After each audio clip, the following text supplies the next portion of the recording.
Screen दिख रही है बेटा सबको? Kernel, kernel. Yes sir. Okay, अब वॉइस भी क्लियर है, स्टार्ट कर रहे हैं हम, ठीक है। अभी हमने लास्ट क्लास में साइनसोइड्स को कवर किया था, साइनसोइड्स, देन फेजर। ये आई थिंक ये सब क्लियर हो गया। हमने एसी डोमेन में हमें कंप्लीट करना है, तो हम ये आपको क्लियर होना चाहिए किस टाइप से आप साइनसोइड्स को रिप्रेजेंट करते हैं, किस टाइप से आप फेजर्स को रिप्रेजेंट करते हैं। ये सब क्लियर हो गया है, हमने काफ़ी इसमें क्वेश्चंस प्रैक्टिस कर लिए हैं। नेक्स्ट हम स्विच करते हैं। अब एसी सर्किट्स में जितनी भी हमने थ्योरम्स पढ़ी हैं, अब एसी सर्किट्स में उसकी एनालिसिस करते हैं। एसी सर्किट में किस तरीके से सॉल्व करते हैं, नोडल एनालिसिस इन इस एसी सर्किट्स। जैसे नोडल एनालिसिस के केस में क्या करते थे, हम बेसिकली नोड वोल्टेज कैलकुलेट करते थे। सपोज आपके पास एक क्वेश्चन है, यहाँ पर मैं क्वेश्चन से के बेस पे आपको ये क्लियर कर देता हूँ। बेसिकली सिमिलर है, जैसे हम डीसी सर्किट में करते थे, सिमिलर हम एसी सर्किट में करेंगे। बट हम जो कैलकुलेशन करेंगे वो साइनसॉइड्स और फेजर की टर्म में करेंगे, जिसमें हमने प्रैक्टिस काफ़ी कर ली है, ठीक है। तो question is find I x in the circuit using nodal analysis. तो आई एक्स की वैल्यू कैलकुलेट करनी है with the help of nodal analysis. अब नोडल एनालिसिस कैसे हम ट्राई करते थे डीसी में, हम सबसे पहले क्या करते थे, नोड वोल्टेज एज्यूम करते थे, this one V1 and V2, V1 and V2, ठीक है। तो ये क्लियर कर लेना, ये भी आपको असाइनमेंट मिलेगा, तो एक एक्टिव रहना है लेक्चर्स में, ठीक है। V1 and V2। तो फाइनली आपको अब इस नोड पर KCL एक अप्लाई करना है। नोडल एनालिसिस में क्या करते थे, हम KCL अप्लाई करते थे, और इस नोड पर हमने KCL अप्लाई करना है। तो फाइनली सपोज हमने एज्यूम किया this current direction is this इस टाइप से हमने कर दिया, this is I1 and this is I2 and this is suppose I3। तो फाइनली अगर मैं nodal KCL eight node A लिखता हूँ, node V1, this is V1, node V1 लिखता हूँ, तो मैं KCL एट नोड में क्या लिखूंगा, I1 कहाँ हुआ, एंटर हुआ यहाँ से, और लीविंग करंट क्या हुआ, I2 प्लस IX। इसी टाइप से लिख सकता हूँ I1 equal to I2 plus IX। Similarly अगर मैं node KCL eight node V2 पर लगाता हूँ, तो आपके पास क्या इक्वेशन आ जाएगी, I2 equal to I2 plus 2IX, both current in inward at node V2, 2IX plus I2 equal to I3। तो इस टाइप से दोनों इक्वेशन लिख सकते हैं। अब फर्स्ट ऑफ ऑल ये हम करते थे डीसी एनालिसिस में, इस टाइप से करते थे। फर्स्ट आपको ये जो डीसी एनालिसिस, अब एसी एनालिसिस में क्या करना है, सबसे पहले आपको इसको फेजर्स में कन्वर्ट करना है। फेजर्स बेसिकली ये टाइम डोमेन में आपको सर्किट गिवन है, इसको आप फ्रिक्वेंसी डोमेन में पहले कन्वर्ट करेंगे। फ्रिक्वेंसी डोमेन में हमने कन्वर्ट करना सीख लिया था कल लास्ट लेक्चर में। किस टाइप से करेंगे, जैसे सोर्स को क्या ले सकते हैं, फेजर्स में कन्वर्ट करेंगे। 20 कॉस फेज क्या है यहाँ पर, 0 डिग्री। और इससे क्या क्लियर हो रहा है, हमारे पास ओमेगा की वैल्यू क्या है आपके पास, 4, यहाँ पर क्लियर है। कैपेसिटेंस को किस तरीके से रिप्लेस कर सकते हैं हम, 1/j⍵c। ओमेगा की वैल्यू आपके पास 4 नोन है, 4, और सी की वैल्यू क्या गिवन है, 0.1 फेरेड। मल्टीप्लाई कर देंगे, जे की फॉर्म में आ जाएगा, फाइनली ये आ जाएगा आपके पास 10/4 J4 2.5, एंड जे ऊपर जाएगा तो माइनस साइन, -J2.5। तो हम ये जो कैपेसिटेंस है, कैपेसिटेंस की वैल्यू को रिप्लेस कर सकते हैं -J2.5 ओम। हमने क्या इम्पीडेंस में कन्वर्ट कर दिया, basically phasor voltage upon phasor current को हम क्या बोलते थे, इम्पीडेंस। तो हमने इम्पीडेंस में कन्वर्ट कर लिया। कैपेसिटेंस के केस में इम्पीडेंस क्या होता था, 1/j⍵c। तो हमने जे ओमेगा 1/j⍵c की वैल्यू कैलकुलेट करके यहाँ ली। सिमिलरली इंडक्टर के केस में इम्पीडेंस क्या होगा, j⍵L, ठीक है। तो j⍵L होगा, तो फाइनली आपके पास ओमेगा भी नोन है और L भी नोन है, तो यहाँ से भी आप इम्पीडेंस कैलकुलेट कर लेंगे। सिमिलरली इसको भी इम्पीडेंस में कन्वर्ट कर लेंगे, तो आपके पास एक इम्पीडेंस सर्किट बन जाएगा। बेसिकली टाइम डोमेन टू आप फ्रीक्वेंसी डोमेन में सर्किट को कन्वर्ट कर लेंगे। एक बार कंप्लीट कन्वर्ट करके देख लेते हैं हम।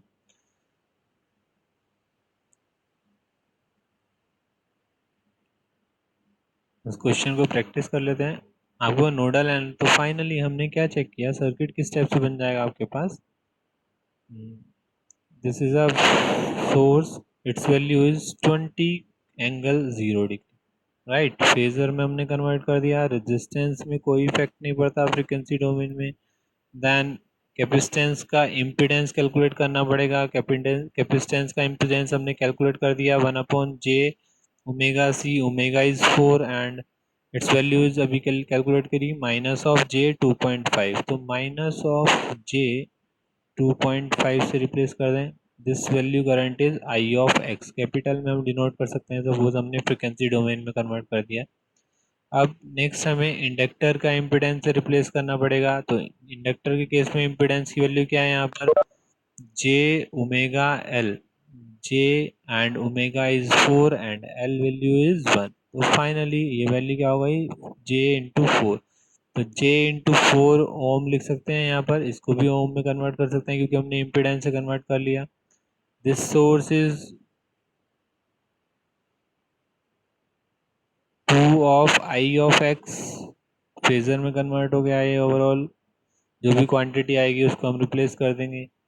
नेक्स्ट ये आपके पास एक इम्पिडेंस बच गया आपके पास, इस इम्पिडेंस की वैल्यू क्या आ जाएगी। अब सिमिलरली आप इस इम्पिडेंस को कन्वर्ट करेंगे तो क्या लिखेंगे, जे ओमेगा एल, जे इंटू 4, 4 कहाँ से आया ये क्लियर होना चाहिए आपको, 4 आया इस फ्रिक्वेंसी से, ये कंसेप्ट क्लियर करना क्योंकि आगे हम इसको यूज करेंगे, ठीक है। J into 4 into L value is 0.5, तो जे टू लिख दिया। अब फाइनली हमने इस टाइम डोमेन, ये आपके पास टाइम डोमेन सर्किट था, आपने इस कंप्लीट को फ्रीक्वेंसी डोमेन सर्किट में कन्वर्ट कर दिया। बेसिकली हमने अगेन ओम में कन्वर्ट कर दिया, इम्पिडेंस में कन्वर्ट कर दिया, ठीक है। तो अब हम क्या करेंगे, सिंपल जो भी आपके पास हमने V1 इसको एज्यूम किया था, this is a capital V1, this is a V2, capital V2 phasor voltage. अब नॉर्मली जैसे आपको अप्लाई करना था, अभी अभी KCL एट नोड V1 करेंगे, KCL एट नोड V2 करेंगे, नोडल वोल्टेज अप्लाई करेंगे, आई एक्स की वैल्यू निकालेंगे in terms of phasor, R1 angle 0 degree in terms of phasor value आ जाएगी, ठीक है। फिर उस वैल्यू को आप आई एक्स की फॉर्म में लिखेंगे, तो क्या लिखेंगे, R1, सॉरी फेजर की वैल्यू सपोज यहाँ पर थीटा हमने एज्यूम कर लिया, थीटा, तो R1 इसको जब टाइम डोमेन में कन्वर्ट करेंगे तो R1 cos of 4t plus theta degree, तो ये R1 की वैल्यू आपके पास ये आएगी 7.51 एंड थीटा की डिग्री आपके पास ये आएगी। ये आपको आंसर गिवन है, तो आप मैच कर लीजिएगा। किसी को कोई डाउट है इस क्वेश्चन में? नील?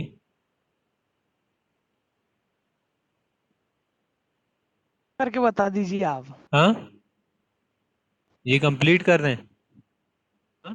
सर, यस सर, एक बार करके बता दो सर।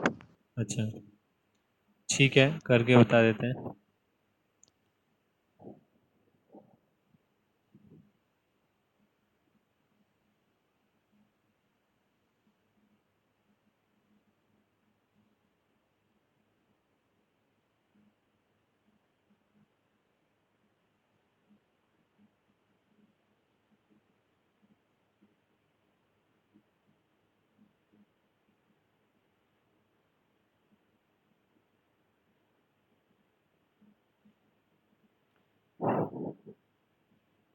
स्क्रीन दिख रही है सबको?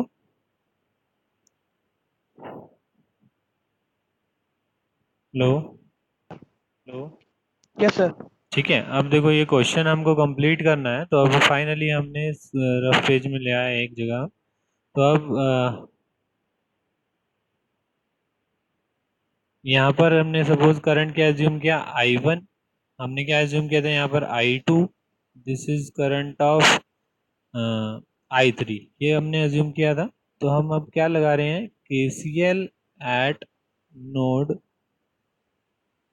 V1, नोड V1 पे KCL अप्लाई करेंगे तो क्या आएगा, I1 इक्वल टू क्या बताया हमने, IX प्लस I2, ठीक है, ये आ गया।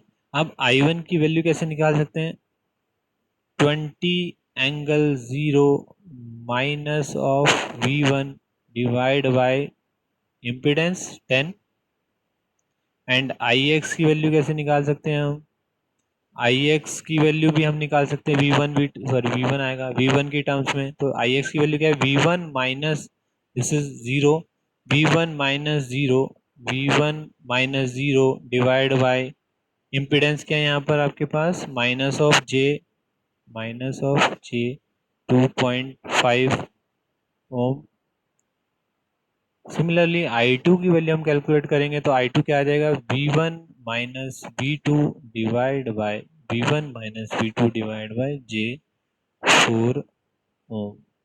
तो आपके पास V1 एंड V2 में एक इक्वेशन आ जाएगी, इक्वेशन नंबर 1।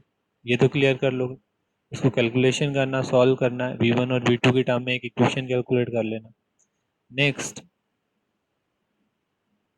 ये टर्म आ जाएगी। नेक्स्ट आपके पास इसको जब कंप्लीट आप आपके क्या लगाना है, KCL एट नोड नील, इसे भी कंप्लीट करूं क्या मैं V1 और V2 के टर्म में, यहाँ तक डाउट है किसी को, Neel no sir, no sir, no. ये कन्वर्ट कर लोगे ना बेटा इसमें V1 और V2 के टर्म में इक्वेशन को। Yes sir. फाइनली जे से ऊपर नीचे मल्टीप्लाई करके इसको जे V1 की फॉर्म में ले आना, इसको भी जे की फॉर्म में ले आना, देन रेक्टेंगुलर फॉर्म को इधर ले जाना, और आपके पास फेजर फॉर्म अलग है, आपको कन्वर्ट करना, सॉल्यूशन करना इजी आता है। V1 और V2 की टर्म में एक इक्वेशन बना लेना, बेसिकली ऐसे कुछ बनेगी, a V1 ऐसे कुछ करना, a is a some coefficient and plus b V2, b is also a coefficient equal to constant quantity c, तो c कोई कांस्टेंट क्वांटिटी है, फेजर की फॉर्म में। जनरली ए और बी आपके पास क्या आएंगे, रेक्टेंगुलर फॉर्म में, और सी क्या आएगा आपके पास, फेजर फॉर्म में। ठीक है, तो अभी इसी फॉर्म में रहने देना। नेक्स्ट आप लगाना है केसीएल एट नोड, ये क्वेश्चन नंबर क्या आ जाएगी आपके पास 1। केसीएल एट नोड V2 आप अप्लाई करेंगे तो क्या आएगा, I2 प्लस 2IX, ये दोनों करंट क्या एंटर करंट है नोड पर, नोड V2 पर, तो इक्वल टू I3। अब आई टू की वैल्यू क्या है आपके पास, V1 minus V2 divide by J into 4 plus 2IX। IX की वैल्यू V1 की टर्म में आप लिख सकते हैं, यहाँ से IX की वैल्यू पता है आपको, हमने यहाँ पे क्या लिखा था, IX की वैल्यू ये पॉइंट लिखा था, तो IX की वैल्यू आप रिप्लेस कर सकते हैं, V1 upon minus of J 2.5 ohm equal to I3 is V2 minus zero divide by j of 2 ohm. तो यहाँ से भी आपको एक पास एक V1 एंड V2 में एक और इक्वेशन आएगी, सेकंड इक्वेशन।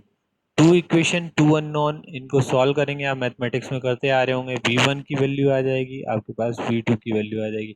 जनरली आपके पास V1 की वैल्यू आप टारगेट रखना V1 की वैल्यू निकालने के लिए, क्योंकि V1 की टर्म्स में आपको IX ऑलरेडी गिवन है, V1 की टर्म्स से IX क्या है आपके पास, ये गिवन है, और आपको फाइंड आउट क्या करना है, IX ही फाइंड आउट करना है। तो IX कैपिटल IX आप कैलकुलेट कर लेंगे V1 की टर्म में, इन terms of V1, and finally उसको आप टाइम डोमेन में कन्वर्ट करेंगे तो आपका आंसर आ जाएगा, जो हमने अभी डिस्कस किया था।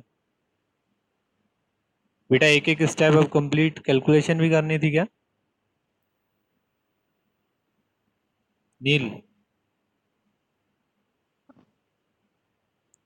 आई थिंक इतने तो आप कैपेबल हो गए होगे, कैलकुलेशन कर लोगे, हमने लास्ट ओके, 2 ओके। क्लास है ना, कैलकुलेशन कर लीजिएगा, कैलकुलेशन में कोई इशू नहीं, मैंने आंसर भी इसलिए दे दिया है आपको, है ना। Okay sir. ठीक है, तो नेक्स्ट क्वेश्चन पे स्विच होते हैं हम, जहाँ पर एसी और डीसी में कोई डिफरेंस होगा मैं आपको वो क्लियर करूंगा, और उसको थोड़ा ध्यान से देखना है ना। एसी और डीसी में अभी कोई डिफरेंस नहीं था, जस्ट हमने फेजर टाइम डोमेन सर्किट को फेजर में कन्वर्ट किया, एंड नॉर्मली जैसे हम कैलकुलेशन केसीएल केवीएल अप्लाई करते हैं, हम नॉर्मली हमने केसीएल केवीएल अप्लाई किया। सिमिलरली आपके पास यहाँ पर क्वेश्चन क्या है, find V1 V2 in the circuit using nodal analysis, तो V1 V2 सेम करेंगे, इसको फेजर में कन्वर्ट करेंगे, सारी टर्म्स को फेजर में कन्वर्ट कर देंगे, आपको फ्रीक्वेंसी नोन है आपके पास, omega equal to two in this case. ठीक है, तो आपके पास ये भी इम्पीडेंस में कन्वर्ट हो सकता है, सारी चीज इम्पीडेंस में कन्वर्ट हो जाएगी, फिर उसके बाद केसीएल और केवीएल अप्लाई करेंगे, V1 और V2 के टर्म्स में इक्वेशन आ जाएगी, ये आपके पास आंसर लेके। ठीक है, आप ट्राई कीजिए, नहीं होगा तो मैं कंप्लीट आपको सॉल्व करके दे दूंगा। ठीक है, नेक्स्ट हम क्वेश्चन पे स्विच होते हैं।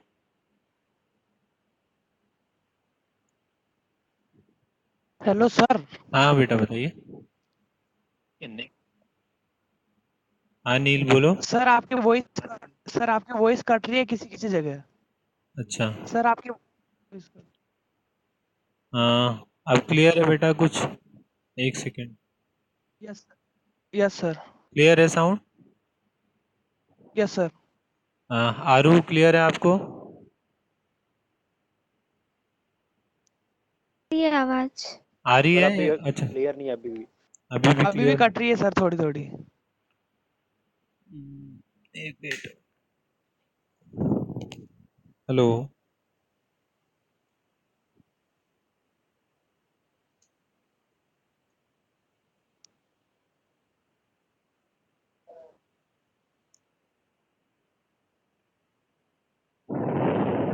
हेलो।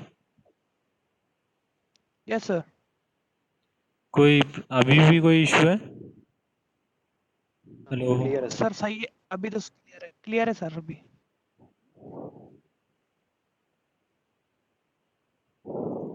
ओके ठीक है।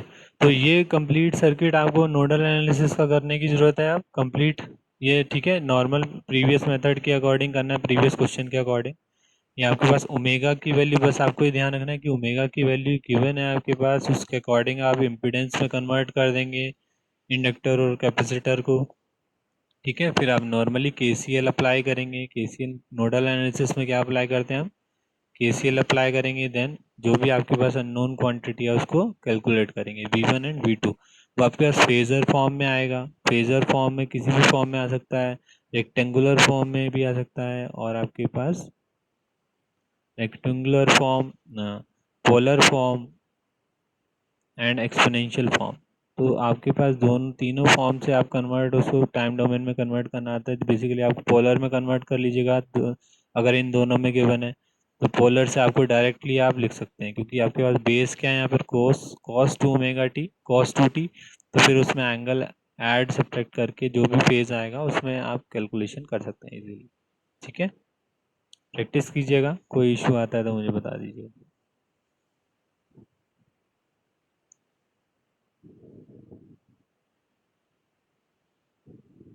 ठीक है, नेक्स्ट है आपके पास कर्नेल। साउंड क्लियर है बेटा?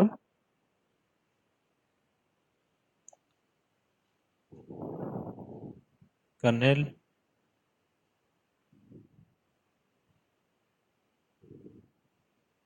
क्लियर है सर। ठीक।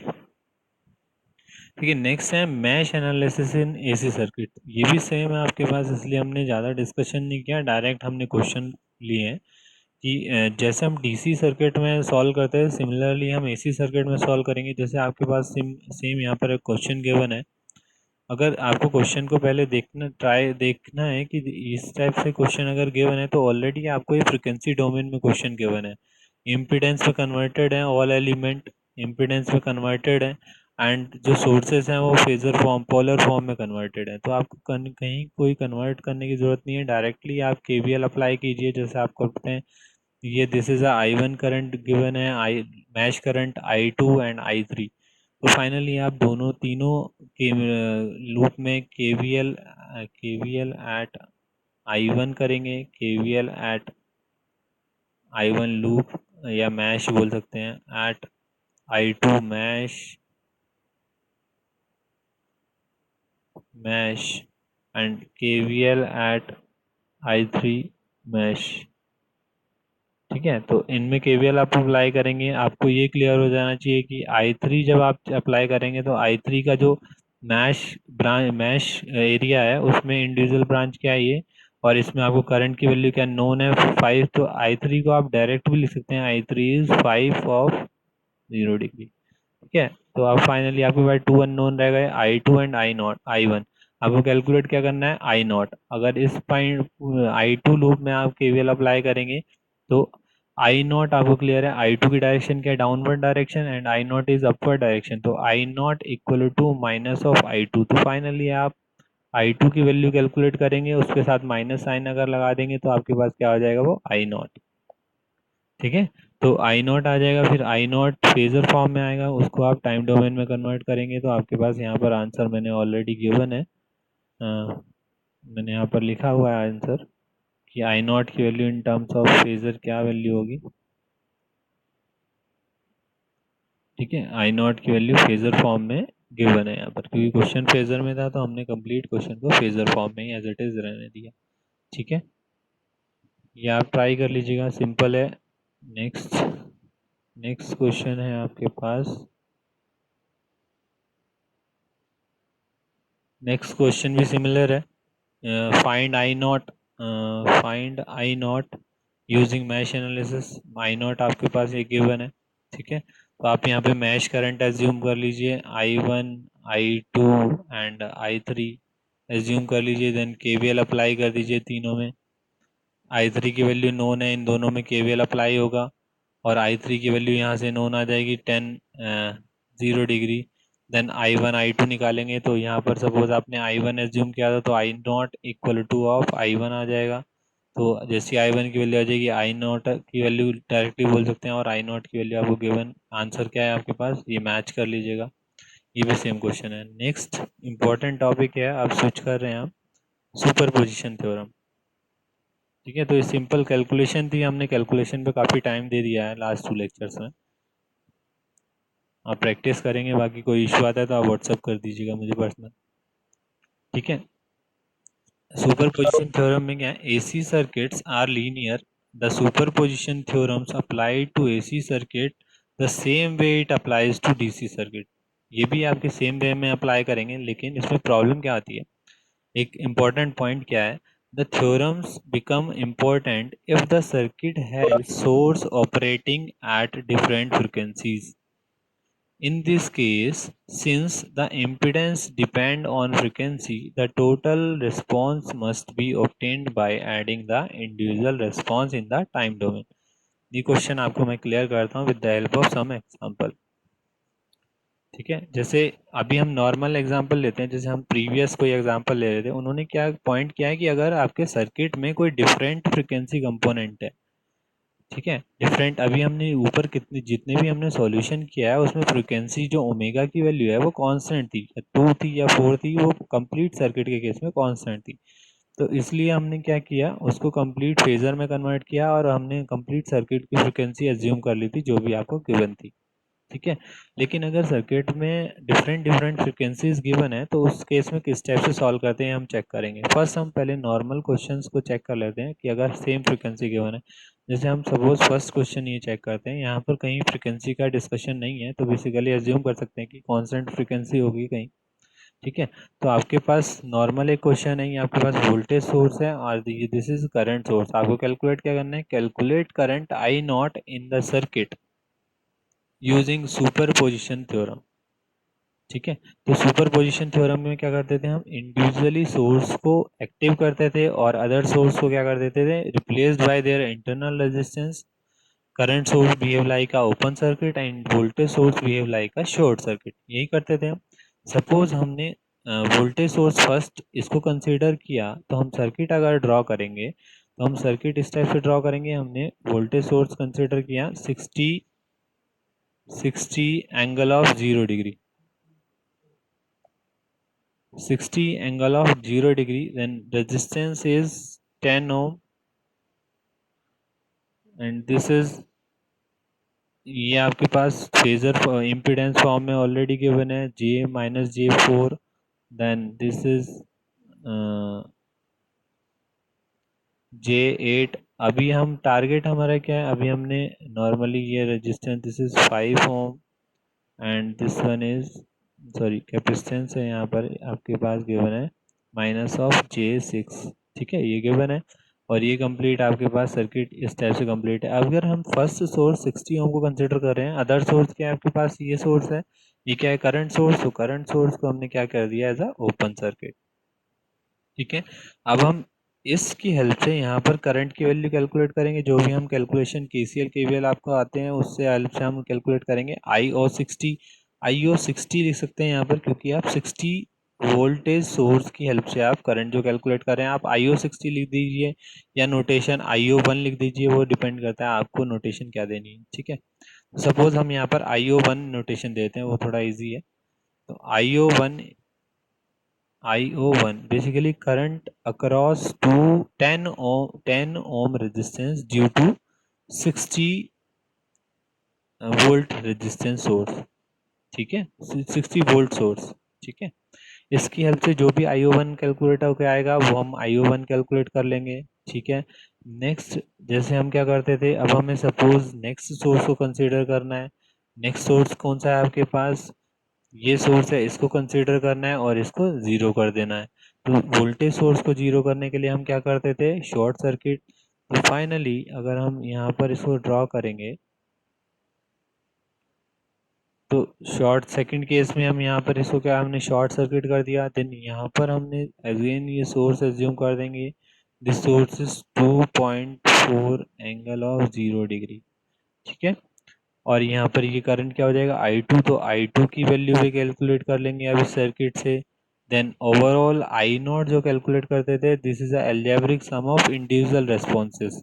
इंडिविजुअल रेस्पॉन्सेज क्या थे, IO1 एंड IO2। तो फाइनली IO की वैल्यू जो आएगी वो इस टाइप से यहाँ से कैलकुलेट करके आप इजीली लिख सकते हैं, ठीक है। किसी को कोई प्रॉब्लम है इस क्वेश्चन में, कर्नेल?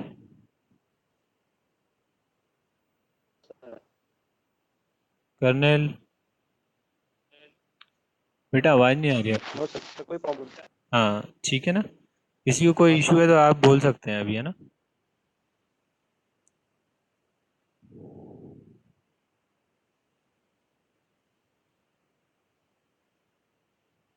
ये क्वेश्चन हो गया। अब नेक्स्ट मैंने एक आपको पॉइंट बोला था कि अगर आपके सर्किट में डिफरेंट फ्रिक्वेंसी कंपोनेंट है, जो मैं आपको बता रहा था कि डिफरेंट फ्रिक्वेंसी कंपोनेंट है, जैसे आप यहाँ नोटिस करेंगे हम टी के कॉफिशिएंट को क्या बोलते थे, डिफरेंट फ्रिक्वेंसी कंपोनेंट। तो यहाँ पर हमने टू को नोट क्या किया, this is a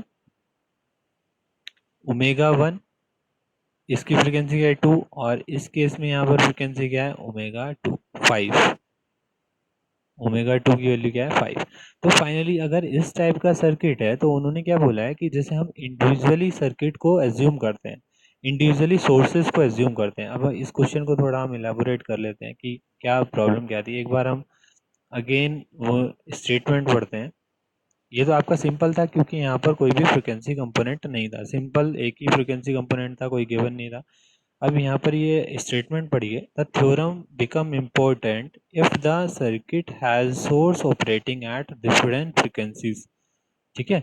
in this case since the impedance depends on frequency, basically अगर सी कैपेसिटेंस की बात करूंगा तो कैपेसिटेंस का इम्पिडेंस क्या होता है 1/j⍵c, और इंडक्टर की बात करूंगा तो उसका इम्पिडेंस क्या होता है j⍵L। बेसिकली कैपेसिटेंस और इंडक्टर का जो इम्पिडेंस है वो फ्रीक्वेंसी पर डिपेंड कर रहा है, ठीक है। तो वही बोला है कि इन this case since the impedance depends on frequency the total response must be obtained by adding the individual response in the time domain. हम टाइम डोमेन में दोनों का इंडिविजुअल रिस्पॉन्स कैलकुलेट करेंगे और फिर ऐड करेंगे। अभी कंप्लीट कर लेते हैं, लास्ट क्वेश्चन है ये, ठीक है। ये थोड़ा डिफरेंट है डीसी से, इस एरिया में, इस पोर्शन में, तो इसको थोड़ा नोट कर लीजिए किस टाइप से। देखिए सपोज कंसेप्ट वही लगना है कि हम इंडिविजुअल सोर्स को, सपोज हम first of all 5 volt easy है हमारे पास, 5 वोल्ट सोर्स को कंसीडर करते हैं। 5 वोल्ट हमने जैसे ही सोर्स को कंसीडर किया तो आपके पास ये सोर्स क्या हो जाएगा 10 कोस ओमेगा टी क्या हो जाएगा short circuit, because it is a voltage source, ठीक है। अब यहाँ पर अगर मैं j⍵L कंसिडर करता हूँ इसका इम्पिडेंस, तो डीसी की जो फ्रिक्वेंसी होती है वो क्या होती है जीरो। डीसी के केस में जीरो फ्रिक्वेंसी है तो इसका मतलब इम्पिडेंस क्या हो जाएगा इसका जीरो, इम्पिडेंस जीरो मतलब short circuit, inductor behave as a short circuit. Finally current source क्या हो जाएंगे ओपन सर्किट, ठीक है। तो अभी तक कुछ ड्रॉ नहीं हुआ। नेक्स्ट रेजिस्टेंस आ गया आपके पास, एक resistance value is 1 ohm, calculate करना है यहाँ पर BO1 से डिनोट कर रहा हूँ मैं सपोज, क्योंकि BO कैलकुलेट करना है, BO कैलकुलेट करना है, BO1 से डिनोट कर दिया। नेक्स्ट अगर कैपेसिटेंस की बात करूंगा तो कैपेसिटेंस j⍵c, ओमेगा की वैल्यू क्या है इन केस ऑफ डीसी, इसलिए हम कहते हैं डीसी जो कैपेसिटेंस है डीसी केस में कैसे बिहेव करता है ओपन सर्किट। बेसिकली इम्पिडेंस क्या हो जाएगा उसका 1/0, 1/0 मीन्स इन्फिनिटी। किसी की भी एलिमेंट का अगर इम्पिडेंस इन्फिनिटी है behave like a open circuit. तो इसलिए हमने यहाँ पर ये ओपन सर्किट कर दिया। नेक्स्ट आपके पास रेजिस्टेंस इज 4 ओम और यहाँ पर सोर्स क्या अप्लाई किया था आपने, ±5। तो आप अभी किसका इफेक्ट देख रहे हैं, सिर्फ 5 वोल्ट सोर्स का।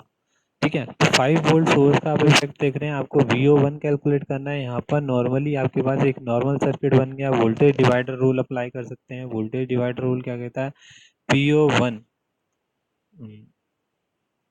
सॉरी, यहाँ पर एक्चुअली VO की जो पोजीशन है वो डिफरेंट है, तो हम नॉर्मली यहाँ पर एक करंट की वैल्यू यहाँ पर असाइन कर लेते हैं। तो करंट यहाँ क्या फ्लो करेगा, करंट फ्लो करेगा यहाँ पर 5/5 1 एम्पियर करंट फ्लो करेगा। ठीक है, अब VO1 अगर मुझे कैलकुलेट करना है तो VO1 की वैल्यू क्या हो जाएगी, इस डायरेक्शन में अगर कैलकुलेट करूंगा तो VO1 equal to minus of 1 ampere into 1 ohm, तो क्या आ जाएगा, -1 वोल्ट।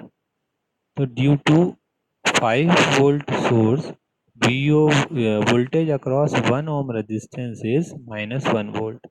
ठीक है, हमने कैलकुलेट कर लिया। इसमें किसी को डाउट है, रफ कर दूं मैं ये?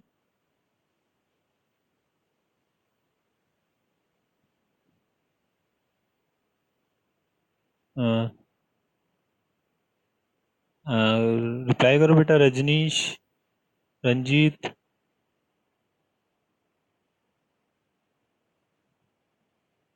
यस सर, रफ कर दो। क्लियर है ना बेटा?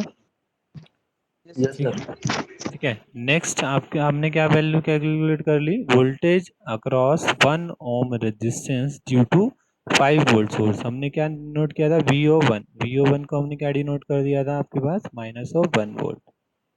ये हमने यहाँ पर लिख दिया। नेक्स्ट हम टारगेट क्या है हमारे पास, अब सपोज हम 10 cos 2t को हम कंसिडर करते हैं।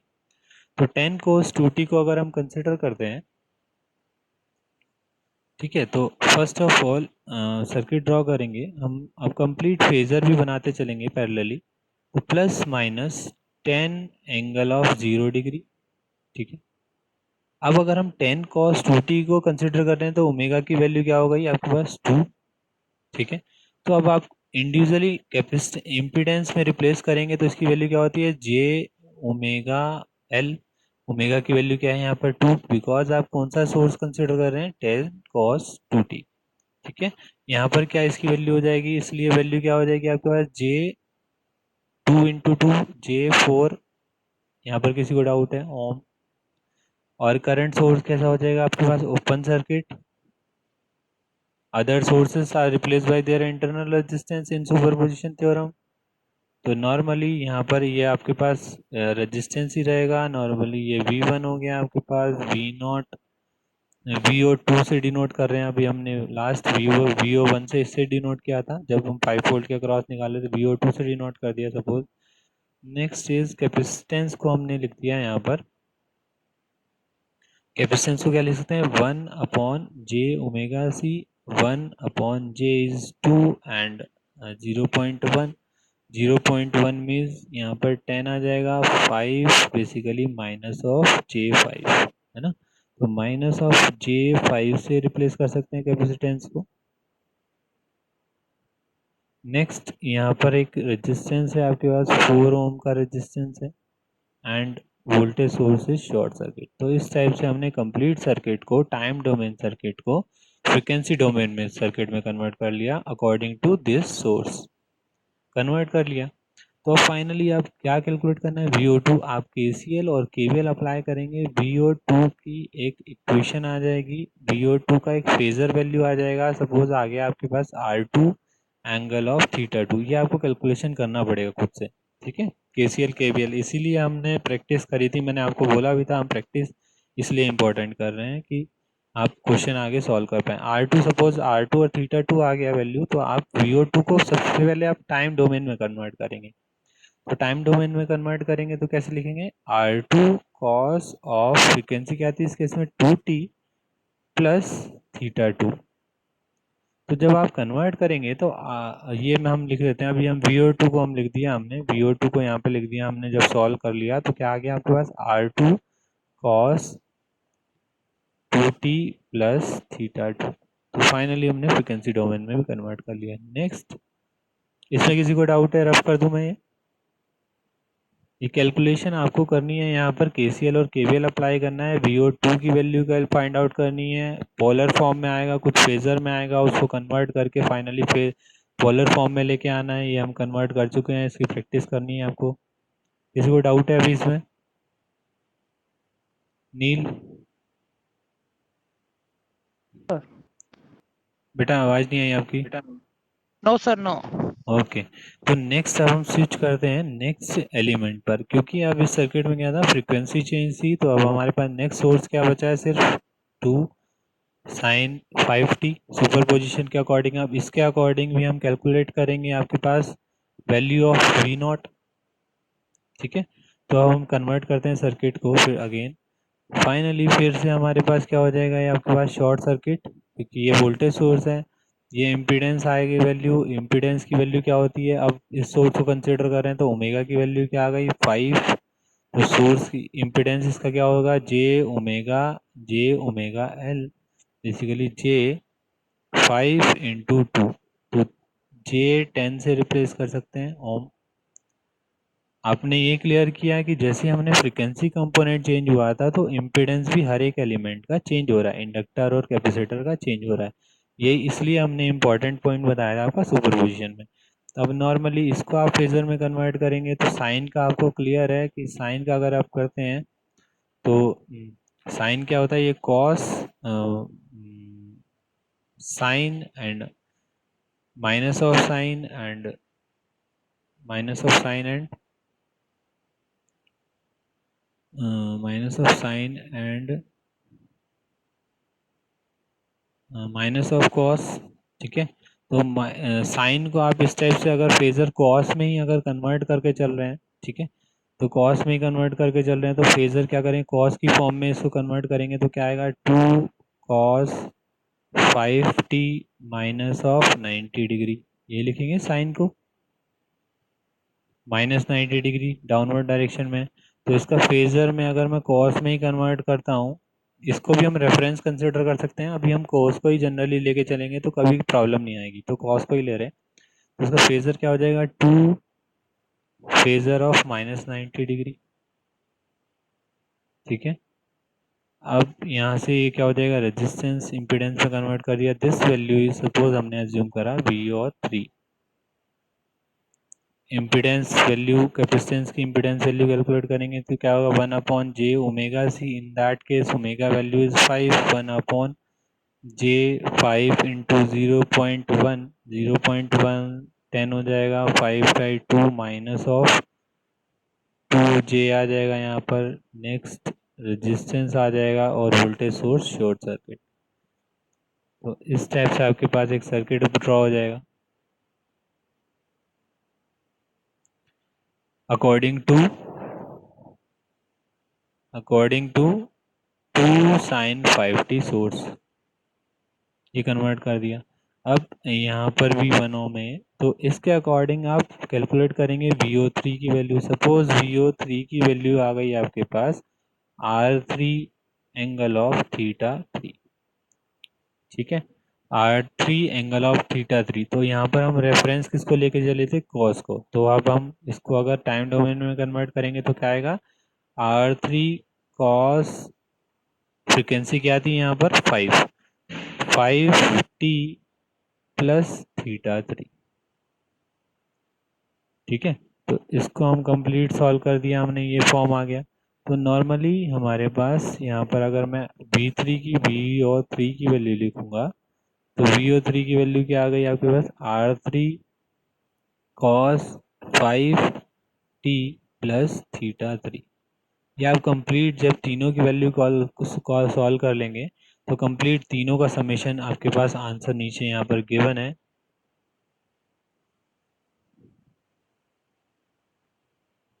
आंसर आपको एज इट इज यहाँ पर गिवन है। ठीक है, तीनों को ऐड करेंगे तो VOT की value VOT sorry time domain में आ जाएगा।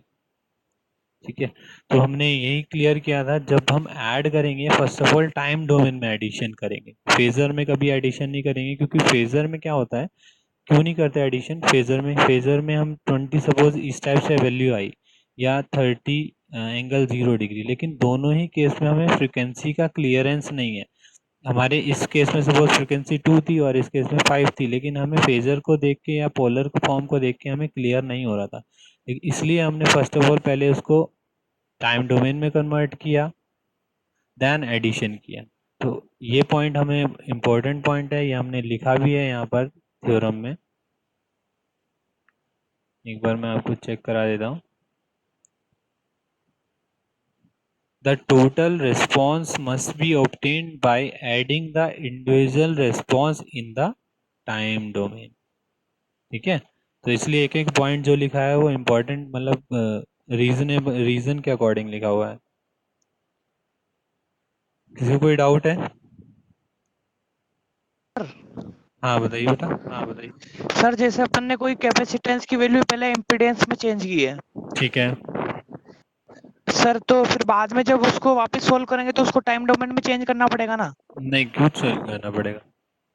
एक काम करते सर हैं, तो अभी सुनो, एक काम करते हैं अभी एक काम करें, सेशन क्लोज होने वाला है, अगेन आप ज्वाइन कीजिए, एक बार अटेंडेंस ले लेते हैं, जिसको डाउट हो वो आप सेशन ज्वाइन कर लीजिए। अभी सेशन ज्वाइन यस कीजिए, सर, सभी ज्वाइन कर देना है ना सेशन, यस फिर उसमें अटेंडेंस लेते हैं हम, क्योंकि टाइम अप होने वाला है ना।